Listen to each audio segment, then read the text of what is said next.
Hello, everyone. It's Mariners Fanatic, and this was a day we were all hoping would not come, but the Mariners have been eliminated from the playoffs in the 2021 season. Regardless of frustrations with missing out on the playoffs for another season, we were never expected by anyone to be in this position, and it's incredible that we made it as far as we did. Unfortunately, both the Red Sox and Yankees won, and then on top of that, we lost, so we had no chance of tying for that second wild card spot. If things did fall our way, we still would have had to have played a game 163, and we would have had to have won that game as well to get to the wild card game and be considered in the playoffs, as a game 163 or game 164 even would not count if we were to lose either one of those games. So ultimately, there was still a bit of a hill to climb for us to make the playoffs, even if things fell our way today. With that said, it was an awesome season. It's pretty clear from this whole season that we need more offense. I'll be getting into my off-season videos over these next few months, but offense and a top-tier starting pitcher and a left-handed bullpen arm are the biggest priorities heading into this offseason. I'm glad to say that I was right about Ty France. His breakout year was amazing. This last series, he didn't really do super great, but it's hard to be too mad at him when he had such a phenomenal year for us.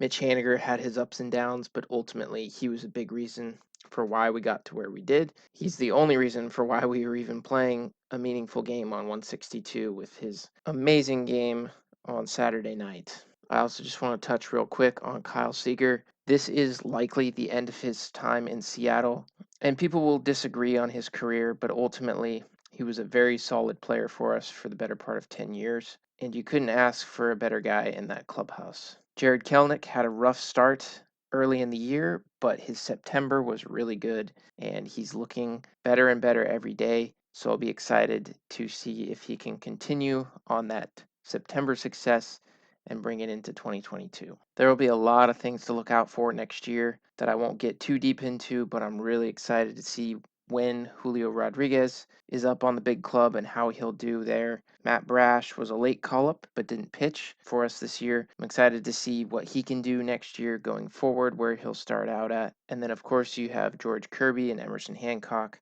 not too far behind.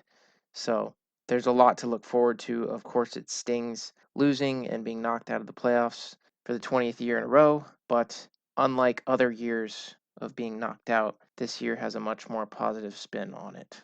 I was also pretty close to being right in my last video about a month ago. That 40 game mark left, I said we needed to get to 90 wins minimum, and I had the Red Sox at 91 wins, and ultimately they won 92 and we won 90, so I was just a couple wins off there.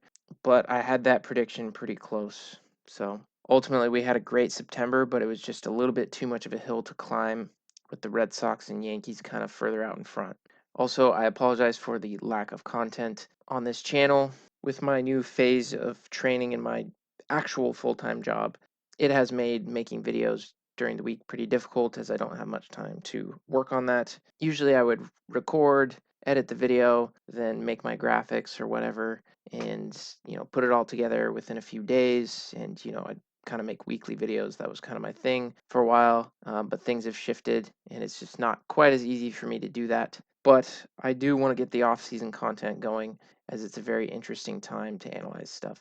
And this is going to be a very busy off-season for the Mariners. So I'm excited for that, and I hope you guys are too. So stick with me, as there's going to be a lot to come during this off-season as far as content and news for the Seattle Mariners. With that said, it was a fun year. Thanks for all the subscribers this year, and watch out for more content coming your way. This is the end of the Mariners 2021 season. Mariners Fanatic, out.